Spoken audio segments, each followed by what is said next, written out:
If you are a returning viewer, welcome back. If you are new, welcome. My name is Amira and my channel is all about trying new makeup, talking about new makeup, but also finding new and exciting ways to be inspired by the makeup you already own. If that sounds good to you, I hope you'll consider subscribing, and if you enjoyed today's video, hitting the like button. Today, guys, we are going to be delving into the new Natasha Denona Retro Glam palette. I was very excited about this release because I am a huge fan of the mini retro, and I was also of the camp who was not very excited about the version, the midi version that she came out with of the retro palette. I believe it was last year. So I'm really excited about this new iteration, and I'm going to be doing a demo, and I'm also going to be doing some comparisons. So let's get into it. All right, so before we get into the demo, here is what the palette looks like. I'm of two minds of this packaging. Like I kind of like it and I kind of don't. It reminds me a bit of like 80s decor. Do you know what I mean? Like home decor. Do you see it? Do you see it? I see it. And as a child of the 80s, I don't know how I feel about that. Like something about it when I look at it makes me feel quite nostalgic, but also repels me. You know what I mean? Yeah, so this palette retails for $69. It is one of her midi palettes. This is what the inside looks like. I have the film still on the mirror so I can show you the palette without blinding you. So this is what it looks like. And I'm going to pull out the mini retro really quickly just to show you a brief like side-by-side comparison. So this is the original mini retro, and this is what the midi looks like. The one thing that I will say when I'm looking at these that I find interesting is that I immediately wish that the sort of muted tone of this was carried over into this. Now this is muted. This is muted. But if you look at them side by side, you can see that the tones here are far cooler than these. Like when I first looked at this, I thought, oh, this is a really cool tone palette until I put it up against the original. And then I was like, oh, actually, it's actually a bit warmer than this one is. The pinks are a little bit different. These have a little bit more of that sort of like peach tone to them. I think like a little bit warmer, but these are cooler. And then here I feel like, yeah, I feel like this is just a bit more mid-tone neutral than it is like cool or warm. Whereas this one to me feels very cool. So let's get into it. I'm going to zoom you guys in. I've already done my face makeup and I've primed my eyes. So we're going to just get straight into doing a demo. And then we're going to do some comparisons and some swatches. All right, I have zoomed you guys in. Should I zoom you in more? That's about as close as you're going to get. It's pretty close, pretty close. All right, so let's get into it. I don't know what I'm doing. I literally just sat down and open the palette. It came the other day. I didn't have time to swatch it, do anything with it. I'm gonna now peel the little sticker off the mirror so that I can use it to do my eyes. All right. Okay, so, and again, this is sort of my conundrum with this palette is that the mini has a deep tone that you can use to deepen up a look, whereas with this one, the deeper tones are all metallics. But we're going to go in with Faye, which is this shade right here. And I'm going to put that in my crease. Tap my brush up a little bit.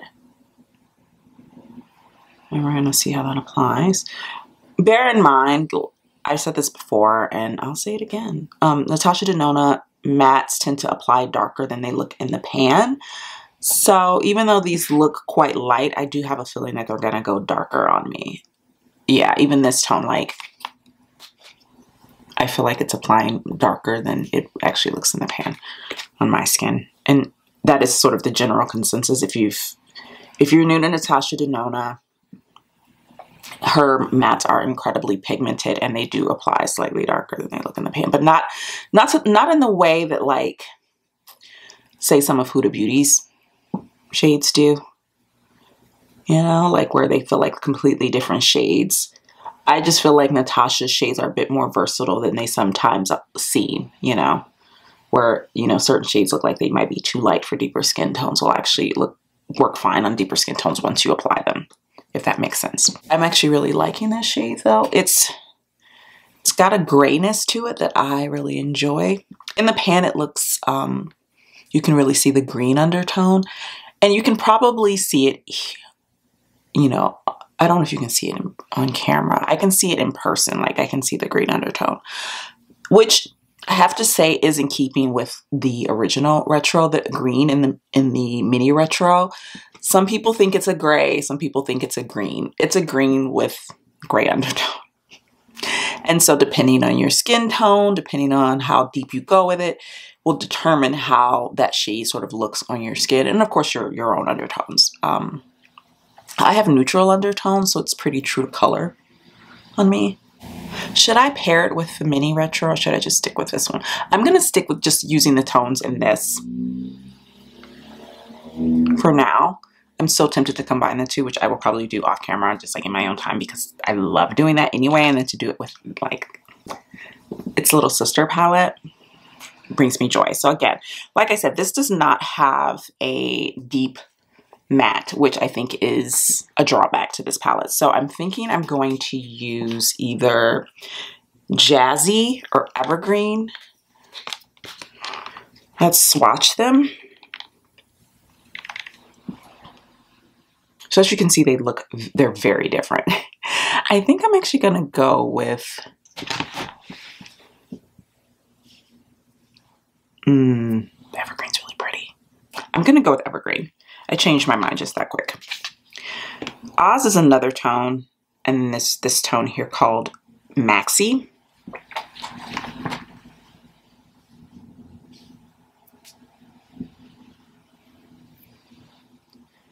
Maxi looks quite deep in the pan, but when you swatch it, it has these like cool, almost purple, silver undertones. It's so pretty. Oh, I really like that shade. I'm going to go in with Evergreen now as my deepening outer corner shade. This is a cream to powder. It is the only cream to powder in the palette. But I don't necessarily know if it's deep enough to be considered a deepening shade. Maybe, but I tend to like to go a little bit deeper with my outer corners. So we'll see how this. So this is Evergreen applied in the outer corner. Again, it's deep, but it's not as deep as I like to go. So I'm probably... I think when I sit down to play with this off camera, I would probably go in with one of the metallics and just buff them out and use it as like a satin in the outer corner. But this is her cream to powder formula. It applies like a dream. It's very much in keeping with her normal cream to powder formula. This is one of my favorite formulas on the market. Just not just her formula, but just in general, this is one of my favorite formulas. I think now I'm going to go in with either... I'm tempted to do an all matte look. These are really pretty, but I think I would put these on the lower lash line.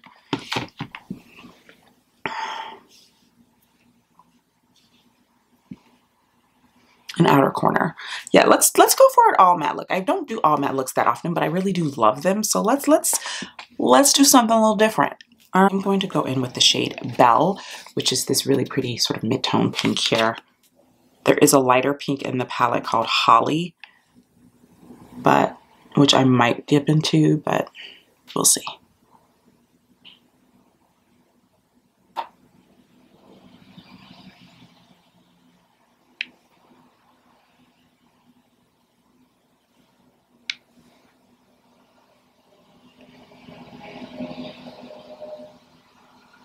And if I have time, of course, I will do more looks with this palette. I am planning to do like a little video featuring a bunch of palettes that I've recently received. I've like had such an influx of new makeup, guys, and I haven't had as much time to play with it as I would like.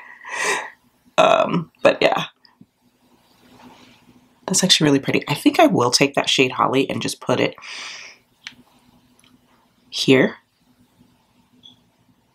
Yeah, I like that.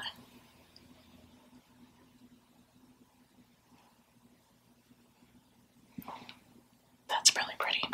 Take a little bit more of Holly just to blend those out together. They're not like a strong line of delineation there. That's really pretty. I really like it with my sweater too.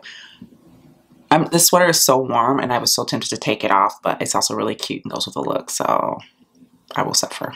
Right, so for the lower lash line, I am going to take the shade Faye again, which is that tone that I put in my crease. And I'm just putting that lightly on my lower lash line.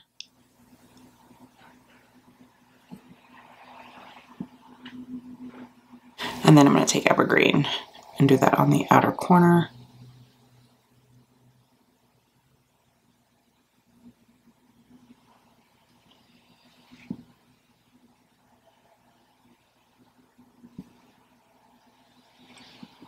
Very pretty. All right, for the inner corner, there are a couple of shades that I really want to look at. I have these two greens, which are pretty, but we have these other shades that I want to show you guys that I think would work just as well. So we have, let me lower. I did not dress appropriately for the occasion. All right, so we have these shades. So the first one is Oscar, which is this like really pretty gold. Then we have Flutter. Then we have, what is this one? Marlin. I don't have my glasses on, so I'm thinking I'm gonna go in with Oscar, which is kind of, in the pan is kind of this taupey shade, this taupey metallic. So I'm gonna take that. I'm going to spray my brush so I don't get shadow in my eye, because that would be terrible.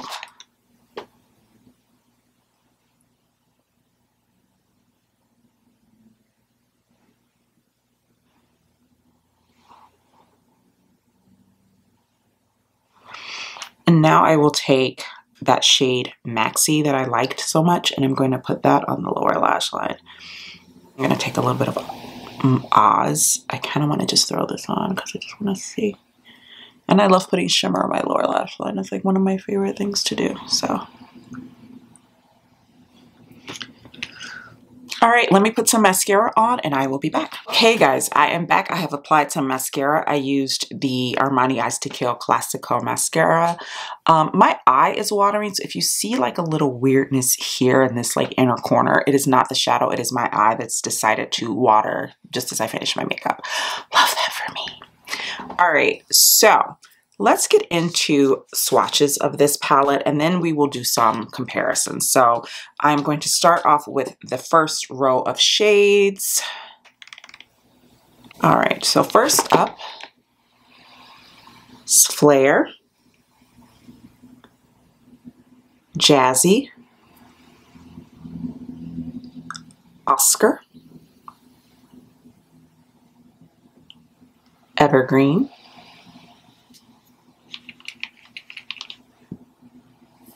and Marlin. Next up, we have Maxi, Sage, Holly, Fringe.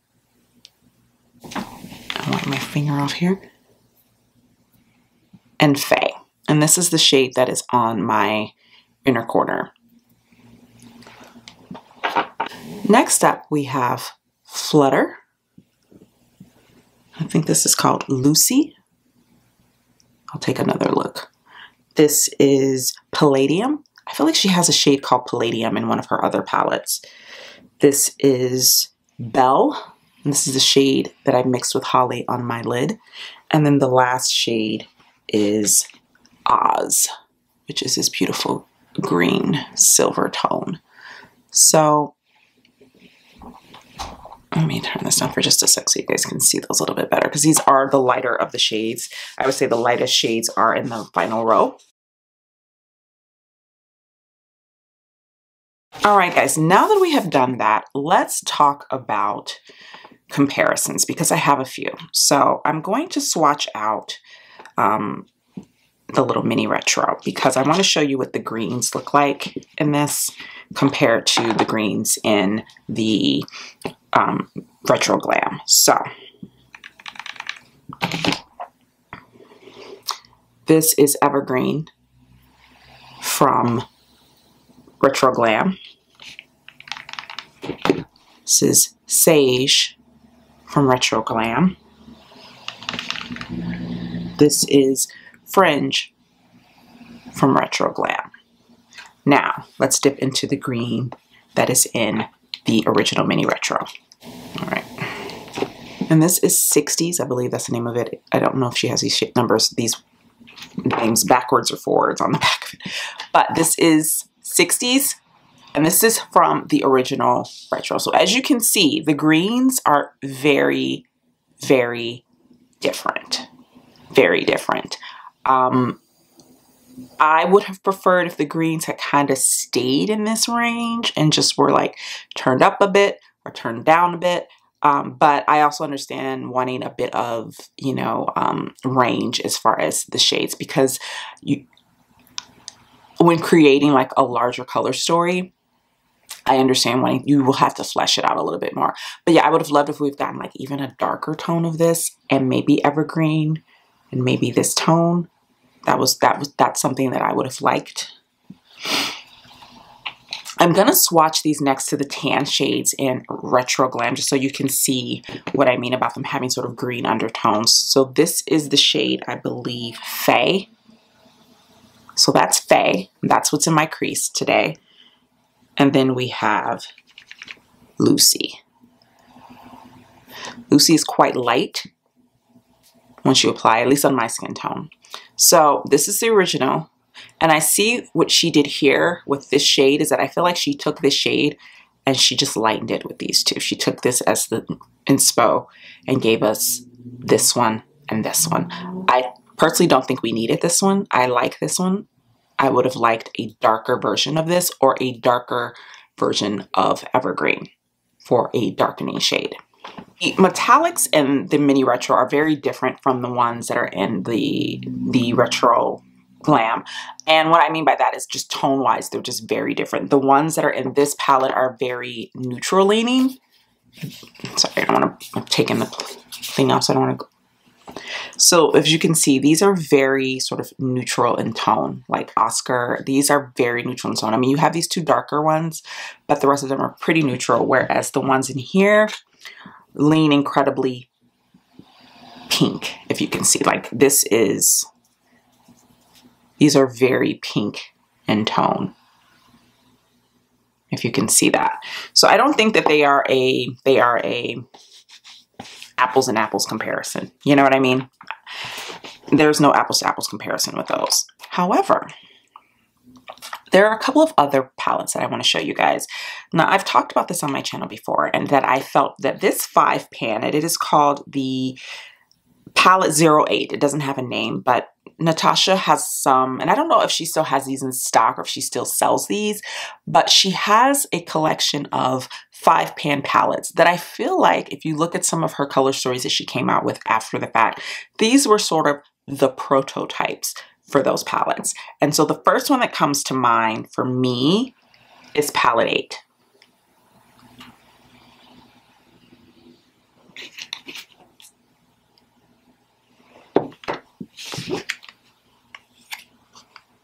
Do you see what I mean?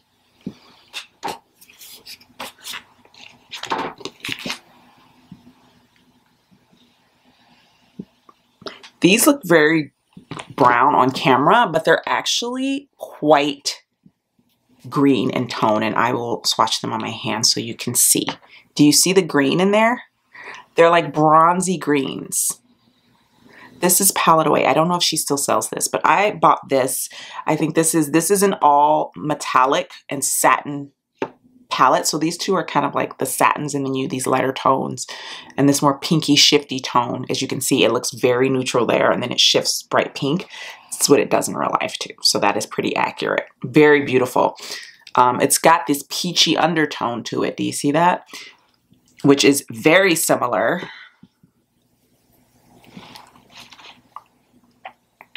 to this shade from Mini Retro. Do you see how similar those are? There's no shade like this in Retro Glam. The only one that kind of maybe could be compared is this one here, but you see how much darker that is? That's it. So if you have either of the other two, the Mini Retro or this palette 08, I don't think you're going to have to worry about them being dupes of, you know, of Retro Glam. Retro Glam definitely has sort of its own, it's sort of like an expanded color story of both. Now let's look at some comparisons with Zendo, because there's a couple of shades, at least one shade in here that makes me think of, yes, it's Yama. And then I will take the shade from Mini Retro. So this is Yama from Zendo, and this is the shade from Mini Retro. Yama has a bit more gold, but not much. It's shift, and the shift is stronger. She also has this tone here, which is also, this is Breath, and I'm going to compare this to Fringe. So this is Breath from Zendo, and this is Fringe. And that was a really bad swatch of Breath, and that's my finger's fault, not the palette's fault. So do you see? These are pretty similar. And then there's another shade that's very similar when you swatch it, at least on me. It might read a little bit brighter depending on your skin tone, but this is the shade Brisk from the Pastel palette. This one has a bit more blue to it, but as you can see compared, you can't really tell that much of a difference. So there are definite similarities and shades that you can dupe out from various other Natasha Denona palettes. And then there are other palettes that I think you can dupe this out with as well. So let's compare those palettes and we can see how close they are. So I grabbed two other palettes that are definitely palettes that if you own them, you may not need Retro Glam.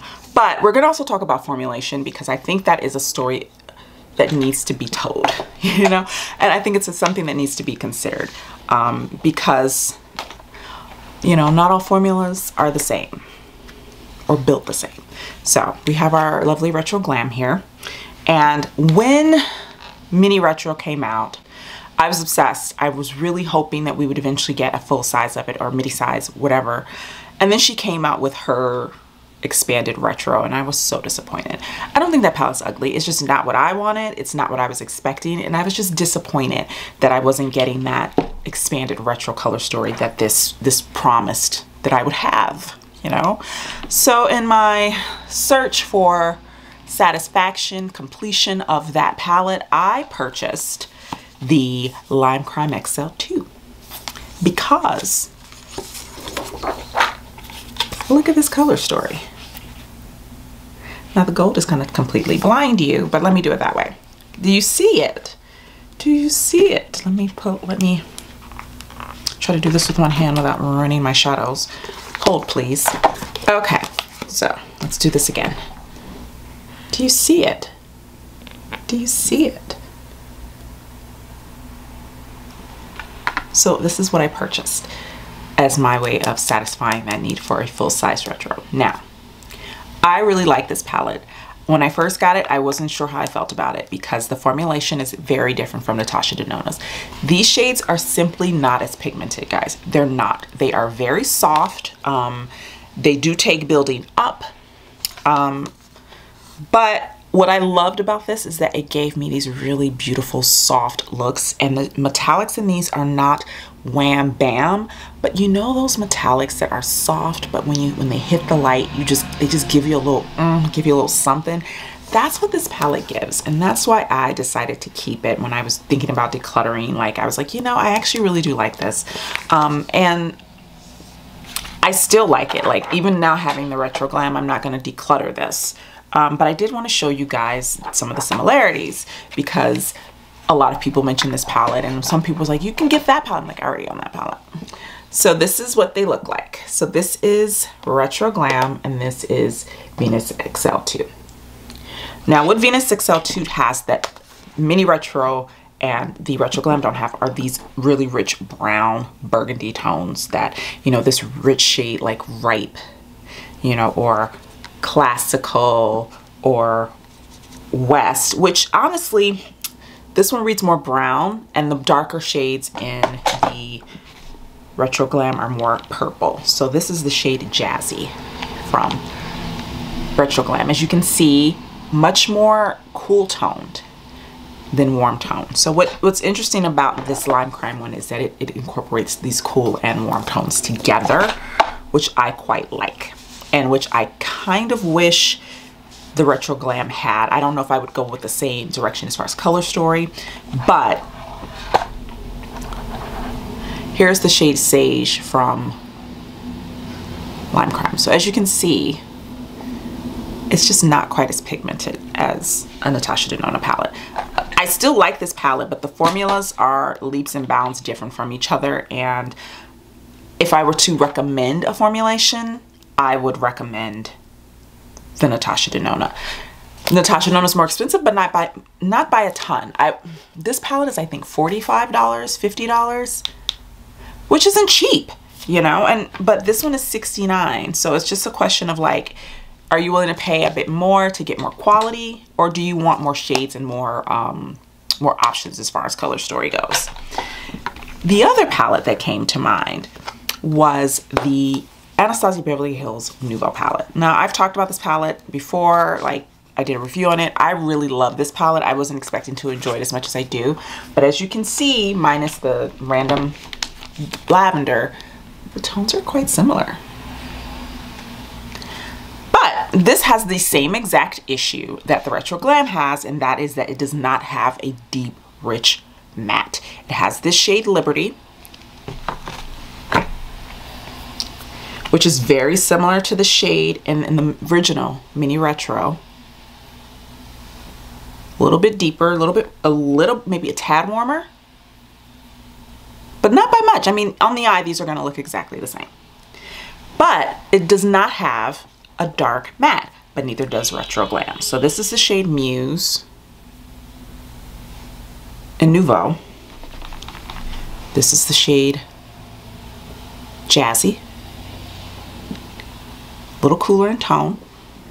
And then here is the shade Moxie, which is gonna have more of a silver tint. Yeah, so you have these two in the Retro Glam, and then you have this one shade Muse in Nouveau. All of them are metallics though. And then in the 08 palette, you have this shade here, which I believe is called Dark Sepia? I think it's called Dark Sepia. And I'm gonna swatch this one too. So this is Dark Sepia from the other Natasha Denona. Do you see how similar it is to these? And then the other deeper tone in that palette. Hold on a second, wrong finger. There it is, there we go. So these two are from the 08 palette. And then these are from the Retro Glam. And then this one is from the ABH Nouveau palette. The metallics in this are really good. I really enjoy the metallics in the Nouveau palette. The metallics in this one I have to play with more. I just haven't used them enough to give you my opinion on them. I have used, of course, as you saw, I did a all matte look on the top part of my eye, and then I put some metallics underneath. So I'm gonna play with this some more. My first impression of this is that it is a good palette. I'm not like blown away by it, but honestly guys, I wasn't expecting to be. I feel like with this particular palette, it's a little late to the game as far as the excitement for it. Once the midi retro that she came out with, the burgundy tone one came out with, honestly, a lot of people's desire for this particular palette kind of died because we just felt like we weren't getting it. And she said, I think that was meant to be the main one. And then I think the pushback from that release is what prompted her to create this one. I don't think we were ever originally supposed to get this palette. I think that retro palette that she came out with was her answer to this palette, because that's kind of how she's been doing. She doesn't come out with 2 iterations of a mini palette generally. Generally, she'll come out with 1 iteration of a mini palette, and it does tend to be quite different from the original. So like take the Zindo palette. The Zindo palette is nothing like the mini Zindo. Nothing. I was never a fan of the mini Zindo. It was a little too neutral, too basic for me. I really like the midi full-size, more colorful retro, Zindo. So I feel like her idea of coming out with that berry toned retro was what she wanted to do. And it was only because so many of us expressed our disappointment quite vocally with that palette as far as the color story goes, that she came out with this one. And as a result, it feels a little like she threw some, not threw some tones, she gave us the tones, but she didn't give us the nuance. You know what I mean? She didn't give us the, you know, taking this and really working with it and really sort of building out. She gave us sort of like, if I were to take this color story and split it out, this is what you get. You know what I mean? Does that make sense? I hope I vocalized that, or like communicated that clearly. What I'm actually trying to say is that I don't feel like this is a bad palette, but I also feel like this palette was a bit of an afterthought because it was never meant to exist. Does that make sense? So yeah, I don't regret buying this. I'm gonna play with it some more, but I don't, as someone who loves Natasha Denona's formulas, and I own a lot of Natasha Denona, I already know that this one is not gonna rank higher than the mini for me, and it's probably not gonna rank higher than all of the other Natasha Denonas that rank high on my Natasha Denona list. You know, again, I wish there was a deeper tone. I feel like the ratio for mattes in here, I wish she had given us one of her rich cream to powders. This one is a cream to powder, but if she could have given us just like another, like a burgundy cream to powder, like a rich burgundy cream to powder, or like a deep olive, oh, would have been perfect. But again, she's already given us that because the burgundy is in the other retro. Do you see what I mean? Like she kind of did what she wanted to do with that one, and this one is sort of like, fine, the girls are mad. They want one that's more like this. I'm gonna give it to them so they can shut up about it. I feel like that's what this palette is. But yeah, guys, that is my sort of first impression, my little demo, my comparisons. I hope this was helpful for you as far as what you own from Natasha, but also other things that are out there that if you already own Nouveau, do you need retro glam? I don't know. That's up to you, but I own both. The fact that I own both, I don't feel like I'm mad that I own both. But if you are trying to save money and you already own Nouveau, I don't necessarily think you need retro glam. And if you have mini retro and Nouveau, I don't necessarily think you need retro glam. Do you know what I mean? I'm happy to have them. I'm happy to review them for you guys because this is, you know, this is something that I do, is review makeup and talk to you guys about it. So my situation is a little bit different from yours. You, as someone who's just buying makeup just to wear, I would say you don't need this if you have these two already. You don't. Yeah. So that is my review. Let me know in the comments down below, guys. Did you pick up retro glam, or is it on your want list? Is it not on your want list? Did you have it on your list and scratch it off after this video? Let me know in the comments down below, and I will see you guys in the next one. Bye now.